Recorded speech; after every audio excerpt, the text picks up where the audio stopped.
Menggali kuburan sejarah. Peristiwa-peristiwa menjelang dan sesudah kemerdekaan Republik Indonesia akan disajikan setiap bulannya. Episode bulan Maret tahun 2021 dengan topik Pesan Panglima Besar Jenderal Sudirman. Dalam catatan sejarah, ada peristiwa yang terjadi pada tanggal 19 Desember tahun 1948 yang diawali dengan serangan terhadap kota Yogyakarta, ibu kota negara Indonesia saat itu, serta penangkapan Soekarno, Muhammad Hatta, Syahrir, dan beberapa tokoh lainnya. Jatuhnya ibu kota negara ini menyebabkan dibentuknya pemerintah darurat Republik Indonesia di Sumatera yang dipimpin oleh Safruddin Prawira Negara. Pada malam hari tanggal 18 Desember 1948 dini hari menjelang tanggal 19 Desember 1948, Jenderal Sudirman mendatangi kediaman Presiden Soekarno. Saat itu Jenderal Sudirman sedang sakit parah dan berbulan-bulan tergeletak. Setelah melaporkan informasi yang diterimanya kepada Presiden Soekarno, beliau mendesak Presiden untuk ikut ke hutan bersamanya. Dialog keduanya. Dirman, engkau seorang prajurit. Tempatmu di medan pertempuran dengan anak buahmu. Dan tempatmu bukanlah pelarian bagi saya. Saya tinggal di sini. Dan mungkin bisa berunding untuk kita memimpin rakyat kita semua. Kemungkinan Belanda mempertaruhkan kepala Bung Karno. Jika Bung Karno tetap tinggal di sini, Belanda mungkin akan menembak saya. Saya tidak takut. Anak-anak kita menguburkan tentara Belanda yang mati. Kita perang dengan cara yang beradab. Dirman, sebaiknya kamu menjalani perawatan saja. Tetapi dijawab tegas oleh Jenderal Sudirman. Yang sakit itu Sudirman. Panglima Besar tidak pernah sakit. Yang mulia, apa ada instruksi terakhir sebelum saya berangkat?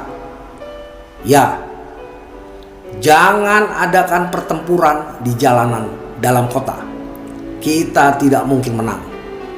Akan tetapi pindahkanlah tentaramu keluar kota. Dirman, berjuanglah sampai mati. Saya perintahkan kepadamu untuk menyebarkan tentara ke desa-desa. Isilah seluruh desa dan bukit. Tempatkan anak buahmu di setiap semak belukar. Ini adalah perang gerilya semesta. Sekalipun kita harus kembali pada cara amputasi tanpa obat bius dan mempergunakan daun pisang sebagai perban. Namun jangan biarkan dunia berkata bahwa kemerdekaan kita dihadiahkan dari tas seorang diplomat. Perlihatkan kepada dunia bahwa kita membeli kemerdekaan itu dengan darah, keringat, dan tekad yang tak kunjung padam. Dan jangan keluar dari desa dan bukit sampai presidenmu memerintahkannya. Ingatlah, sekalipun para pemimpinmu tertangkap, orang yang di bawahnya harus menggantikannya, baik ia militer maupun sipil. Dan Indonesia tidak akan menyerah. Kemudian Panglima Besar Jenderal Sudirman dengan ditandu memimpin pasukannya naik Gunung Lawu sebagai pusat komando perang gerilya di Jawa. Setelah berbulan-bulan dan berkoordinasi dengan pasukannya, Lalu diseranglah pasukan Belanda yang berada di kota Yogyakarta pada tanggal 1 Maret 1949 yang dikenal sebagai serangan umum. Serangan dan peperangan hanya berlangsung selama 6 jam dan Belanda menyerah. Ketika Belanda mulai menarik diri, Jenderal Sudirman dipanggil kembali ke Yogyakarta oleh Presiden Soekarno pada bulan Juli tahun 1949. Sebelum mengundurkan diri dari Tentara Rakyat Indonesia, Panglima Besar banyak berpesan kepada anak buahnya. Pesan-pesannya antara lain sebagai berikut: bahwa kemerdekaan satu negara yang didirikan atas timbunan runtuhan ribuan jiwa, harta, benda, rakyat, dan bangsa tidak akan dapat dilenyapkan oleh manusia siapapun juga. Kami, Tentara Republik Indonesia, akan timbul tenggelam bersama negara.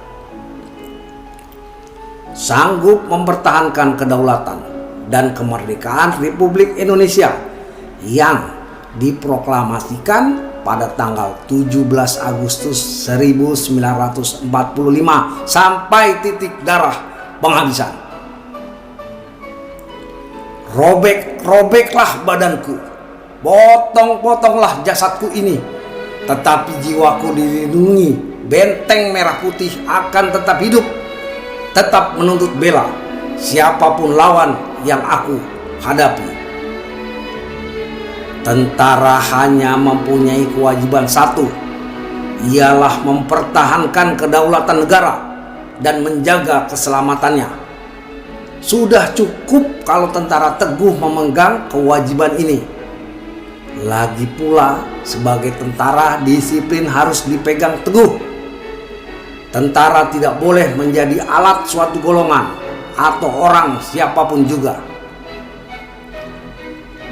Dalam menghadapi keadaan yang bagaimanapun juga, tetap jangan lengah, karena kelengahan menyebabkan kelemahan, kelemahan menyebabkan kekalahan, dan kekalahan berarti penderitaan.